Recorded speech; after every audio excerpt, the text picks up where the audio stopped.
Seja bem-vindo ao meu canal do YouTube, eu sou Pedro Rosa. A ideia desse canal é falar sobre o diagnóstico psiquiátrico e as mudanças que estão acontecendo neste momento, sobre a organização da psicopatologia. Eu estou gravando uma série de vídeos, de certa forma, introdutórios. Este é um deles, é um vídeo sobre acurácia diagnóstica. O que quer dizer um diagnóstico preciso? Como é que a gente entende a precisão do nosso diagnóstico? Claro que voltado para a saúde mental, voltada para o diagnóstico dos transtornos mentais. A primeira maneira da gente descrever a acurácia de um diagnóstico é a sua confiabilidade, que se refere a quanto que uma segunda avaliação concorda com uma primeira avaliação. Quer dizer, para falar de confiabilidade, a gente tem que ter duas avaliações, e essas avaliações podem ser feitas por pessoas diferentes, por instituições diferentes, por grupos de pessoas diferentes, mas pode ser feita por uma mesma pessoa em momentos separados do tempo.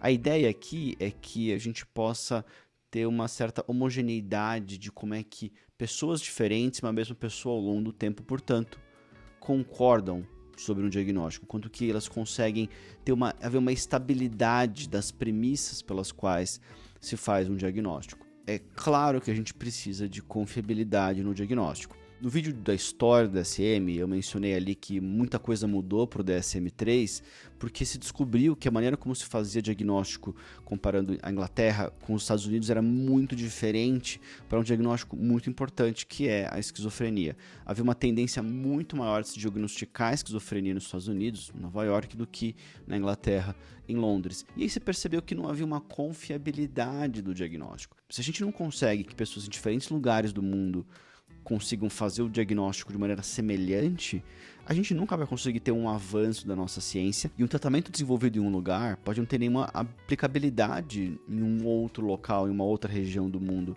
Isso porque as pessoas não falam o mesmo idioma. A confiabilidade tem muito a ver com falar o mesmo idioma, com as pessoas conseguirem assimilar certa ferramenta e usar a ferramenta de uma maneira semelhante, de uma maneira parecida, suficientemente parecida, nunca vai ser perfeitamente semelhante, mas suficientemente parecida em situações diferentes. Para o DSM-3, muita coisa mudou e os critérios foram ficando cada vez mais operacionalizados. É um número de critérios com duração dos sintomas, com frequência dos sintomas, com intensidade.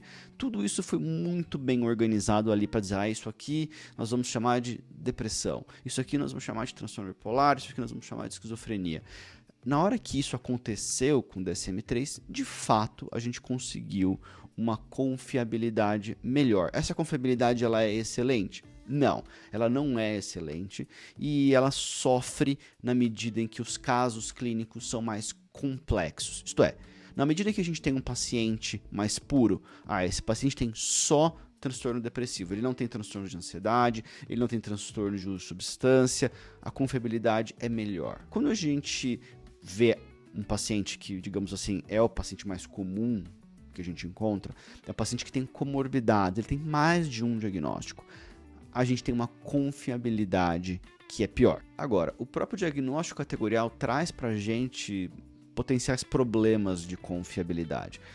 A questão, por exemplo, de uma pessoa que faz uma avaliação de um paciente com transtorno de personalidade e essa pessoa tem lá os 5 ou 6 critérios que são necessários para compor aquele diagnóstico. Uma outra pessoa, ela, digamos assim, não acha que são 5, ela acha que são 4.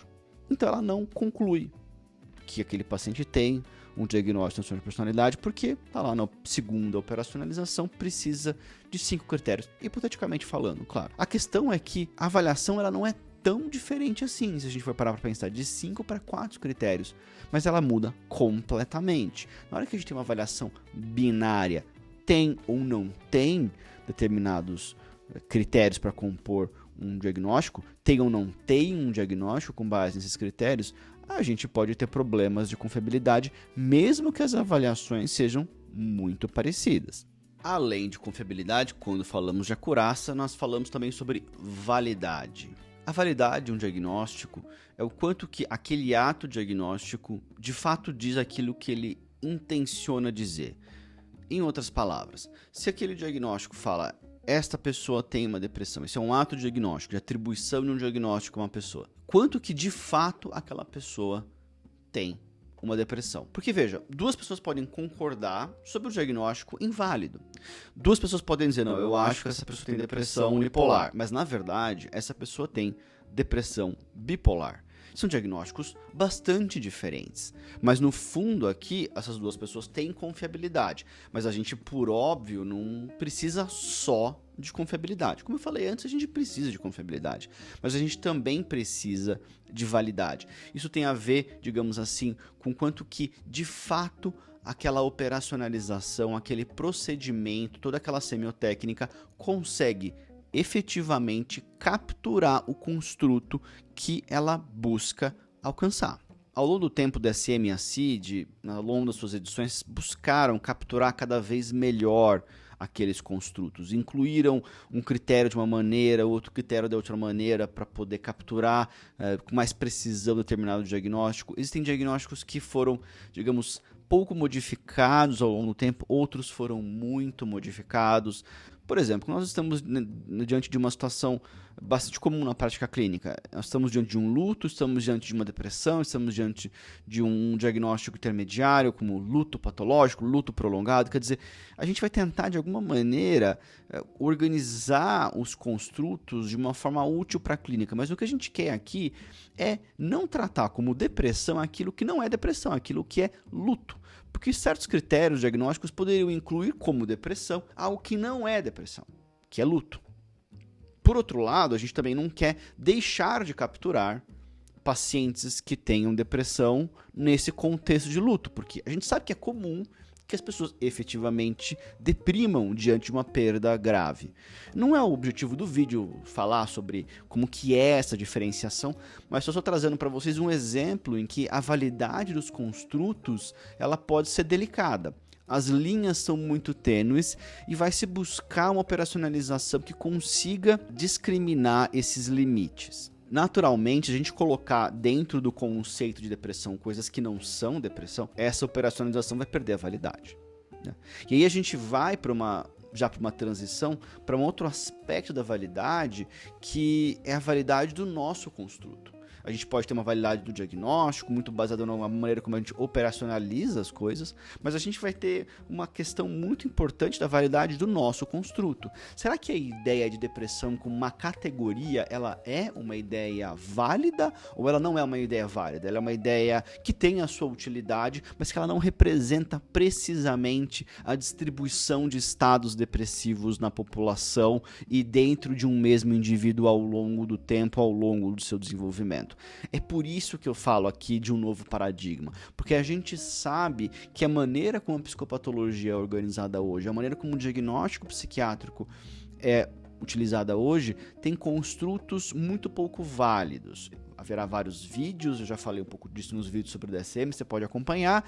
Eu falo isso várias vezes no meu podcast, Muito Além da Psiquiatria, que está no Spotify, mas a ideia é trazer para vocês, aqui nos primeiros vídeos, problemas do novo modelo, para que depois eu possa trazer para você a solução, trazer para você um novo paradigma de classificação dos transtornos mentais. O que a gente precisa são construtos válidos. Um construto válido é um construto que ele está solidamente posicionado em uma rede de significado que abranja diversas áreas da ciência que investigaram o assunto.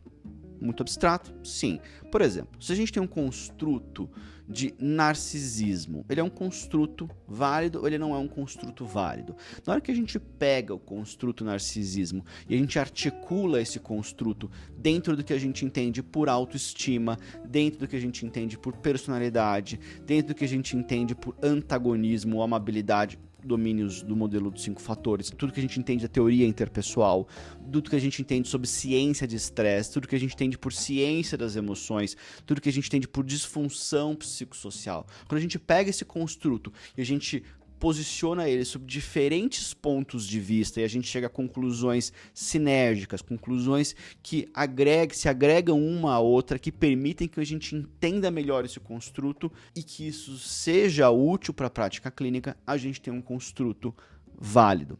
Ou seja, construtos válidos são aqueles que estão fortemente ligados a outras coisas que nós já conhecemos e que nós já entendemos por válido. A gente vai encaixando as peças, então uma nova peça adquire validade na medida em que ela se encaixa num quebra-cabeça de outras peças previamente demonstradas como válidas. Isso é muito importante para a prática clínica, porque quando eu dou esse diagnóstico para alguém, isso traz para mim, para o profissional de saúde, e traz também para o paciente muitas informações úteis a respeito de como que essa pessoa deve conduzir a vida dela para que ela tenha mais saúde. No fundo, é isso que a gente precisa, informações úteis para trazer para os nossos pacientes boas estratégias de tratamento. Tem aqui uma figura para você, nessa figura são 3 alvos, né? Para resumir o vídeo.